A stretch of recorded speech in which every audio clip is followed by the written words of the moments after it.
सुप्रभात बच्चों। आज संस्कृत में पढ़ेंगे त्रयोदशः पाठः रामगिरिः रामगढ़म्। छत्तीसगढ़ प्रदेशस्य उत्तरस्यां दिशि मुकुटमिव सरगुजा मण्डलं स्थितमस्ति। रत्नगर्भः भूभागो अयं वन्यशोभामपि धारयति। अत्र अनेकानि ऐतिहासिक पुरातात्विक स्थलानि सन्ति, तेषु अन्यतमः रामगिरिः रामगढ़म्। हिंदी अर्थ देख लेते हैं। छत्तीसगढ़ प्रदेश के उत्तर दिशा में मुकुट के समान सरगुजा जिला स्थित है। रत्न को अपने गर्भ में धारण की हुई यह भूभाग वन्य शोभा को भी धारण करती है। यहाँ अनेक ऐतिहासिक पुरातात्विक स्थल है, उनमें से रामगिरी भी एक है। नेक्स्ट पैराग्राफ देखते हैं। इदम स्थानम अंबिकापुरात् 45 किलोमीटर दूरे दक्षिण दिशि वर्तते।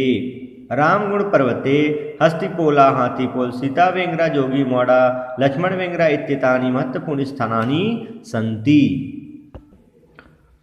इदम स्थानम यह स्थान अंबिकापुर से 45 किलोमीटर दूर दक्षिण दिशा में है। रामगढ़ पर्वते हस्तिपोला, रामगढ़ पर्वत पर क्या है? हाथीपोल, सीतावेंगरा, जोगीमाड़ा, लक्ष्मणवेंगरा इत्यादि महत्वपूर्ण स्थान हैं।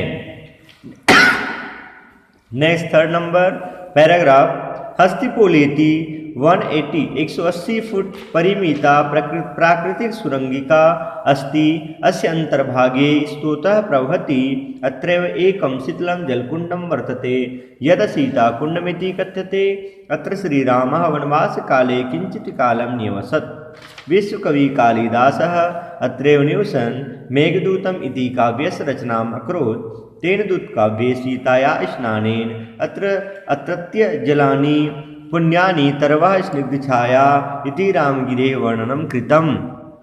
हस्तिपोलेति हाथीपोल में 180 फुट क्षेत्रफल की क्या है? प्राकृतिक सुरंग है। परिमिता में क्षेत्रफल की क्या है? प्राकृतिक सुरंग है। अस्य अंतर्भागे स्तोता प्रवहति, इसके जो अंदर के भाग में झरना बहती रहती है ना। अत्रैव एकम शीतलम जलकुंडम वर्तते।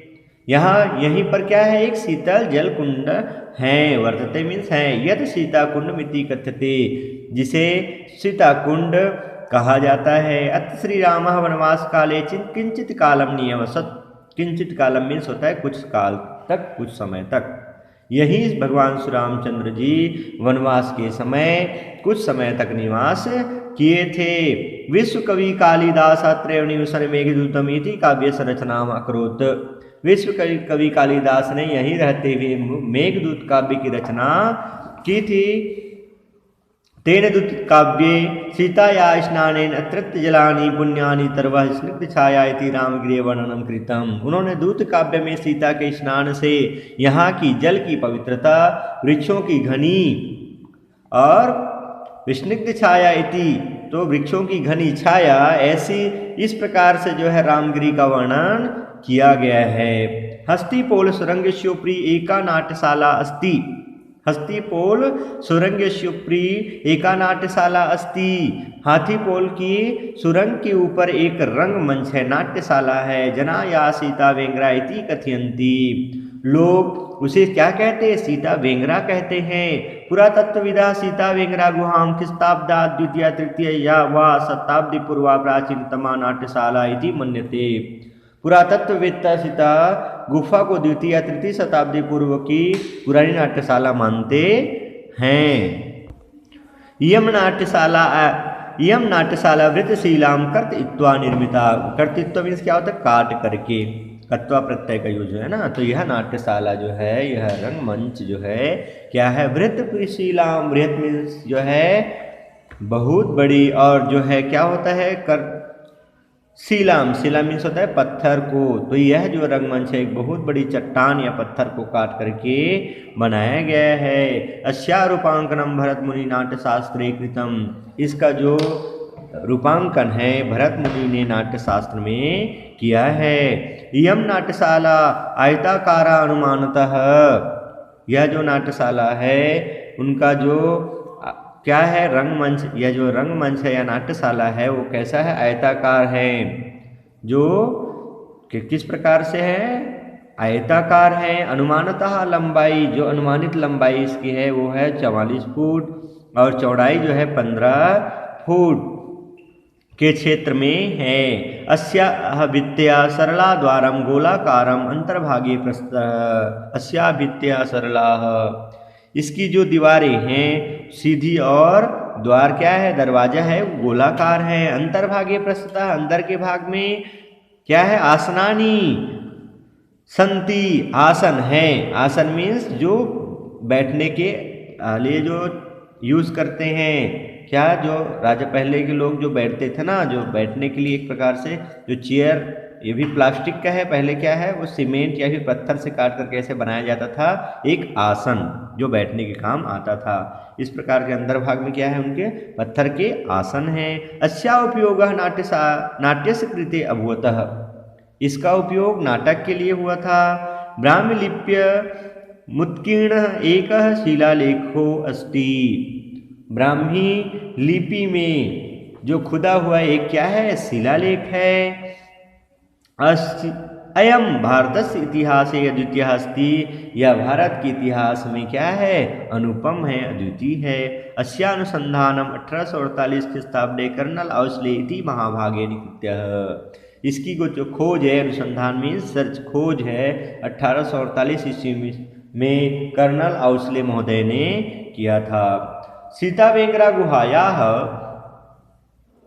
पार्श्वे अन्या गुहा जोगी माड़ा अस्ति, सीतावेंगरा गुफा के पास एक अन्य गुफा क्या है, जोगी माड़ा है। अस्या भित्त्या वज्रलेपेन प्रलिप्ता सन्ति, इसकी जो दीवारें हैं सीमेंट से लिपी गई हैं। छदि भित्तेषु च पत्र पुष्प पशु पक्षी नर नारी देवदानव युद्धास्तिना चित्राणि सन्ति, और जो छत में और दीवारों पर फूल पत्ते पशु पक्षी नर नारी देवता जो दैत्य और राक्षस है ना, और हाथी पर सवार जो योद्धाओं के क्या बने हुए हैं, चित्राणि चित्र बने हुए हैं। एषाम भित्ति चित्राणाम विशिष्ट महत्व अस्ति, और इन भित्ति चित्रों का विशेष महत्व है। भित्ति चित्राणाम प्रकाशनम 1904 ईस्वी डॉक्टर ब्लास भारतीय चित्रकलाया विज्ञ आर्य अग्रवाल महाभागा च अकृताम। भित्ति चित्रों का प्रकाश, जो दीवार के चित्रों का प्रकाशन है 1904 ईस्वी में डॉक्टर ब्लास और भारतीय चित्रकला के जो जानकार है कौन, आर्य अग्रवाल महोदय ने जो है किया है।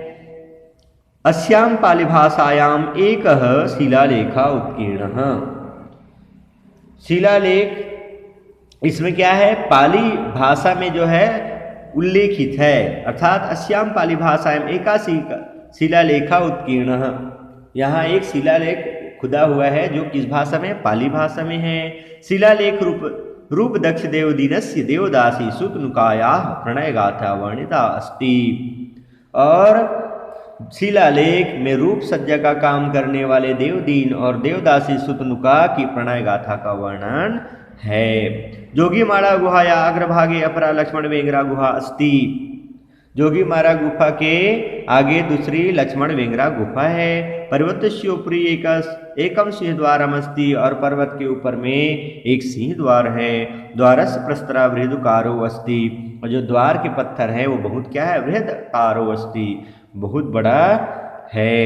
तत्र मूर्ति मंदिर तड़ागावशेषा प्रमाणयन्ति यत इदं क्षेत्रम पूरा दुर्गम आसीत्, तत्र वहाँ मूर्ति मंदिर तालाब के अवशेष प्रमाणित करते हैं क्या, कि यह क्षेत्र जो है प्राचीन काल में एक दुर्गम आसीत्, दुर्गम मीन्स एक किला था। रामगिरी वन देव्या ललितपुर इतिहासस्य संधाता संस्कृत भाषायाः स्वर्णिम काल दृष्टा अस्ति। रामगिरी वन देवी का और ललितपुर इतिहास से संधाता, ललितपुर के इतिहास का, तथा संस्कृत भाषा के क्या है, स्वर्णिम काल दृष्टा हैं। अत्र आषाढ़ मासस्य प्रथम दिवसे छत्तीसगढ़ संस्कृत अकादम्याः गरिमामयः सांस्कृतिक कार्यक्रमः विचार गोष्ठी च आयोज्यते। अत्र यहाँ पर आषाढ़ महीने के पहले दिन छत्तीसगढ़ संस्कृत अकादमी का गरिमामयी सांस्कृतिक कार्यक्रम और विचार गोष्ठी क्या करते हैं, आयोजित होती है। आयोजने संस्कृत भाषाया विद्वांस इतिहास विदा पुरातत्व विदा जनान उद्बोधयन्ति तर्कयन्ति विचारयन्ति अन्योन्यम यत् रामगीत्येव। आयोजन में संस्कृत भाषा के विद्वान, इतिहासकार और पुरातत्ववेत्ता लोगों को संबोधित करते हैं और तर्क करते हैं, विचार करते हैं कि अन्योन्यम यत रामगिरीत्येव, विचार करते हैं कि यह रामगिरी जो पर्वत है वो अद्भुत हैं। ओके, तो इस प्रकार से ये रामगिरी पर्वत के बारे में आप लोगों का हिंदी ट्रांसलेशन है। इसमें आप लोगों को किसी भी प्रकार से कुछ भी डाउट होने पर आप लोग जो है मीटिंग में अवश्य कंसल्ट करिएगा। ओके बच्चों।